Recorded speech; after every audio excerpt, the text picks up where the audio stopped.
বাবা আজকাল পিঙ্কি আন্টিকে দেখা যাচ্ছে না কেন? আরে আজকাল ও একটু ব্যস্ত আছে তার জন্য। এই শোনো, হ্যাঁ বলো। এই গ্যাস সিলিন্ডারটা একটু উপরে রেখে আসো। প্রীতি, আমার হাতের ডান সাইডে ব্যথা করতেছে, আমি এটা নিতে পারবো না। তুমি না 1 নম্বরে একটা আইসা।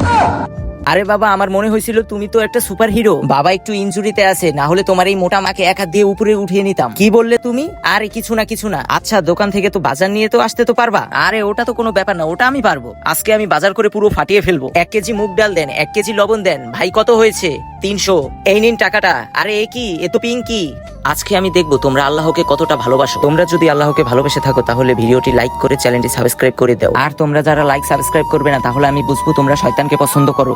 আরে পিঙ্কি জি, তোমার এই অবস্থা কি করে হলো? আরে বলো না আকাশ, ওয়াশরুমে পিছলে এরকম অবস্থা হয়ে গেছে। আরে তুমি এভাবে হাঁটতাছো, আমার তো দেখে তো বুকটা কষ্টে ফেটে যাচ্ছে। আসো, তোমায় আমি কোলে করে উঠিয়ে নিয়ে যাই। পিঙ্কি কেমন লাগছে এখন? আরে আকাশ, তুমি আমাকে এতটা ভালোবাসো? আরে তোমায় আমি এতটা ভালোবাসি যে আমি প্রকাশই করতে পারতাছি না। তো এখন বলে দাও।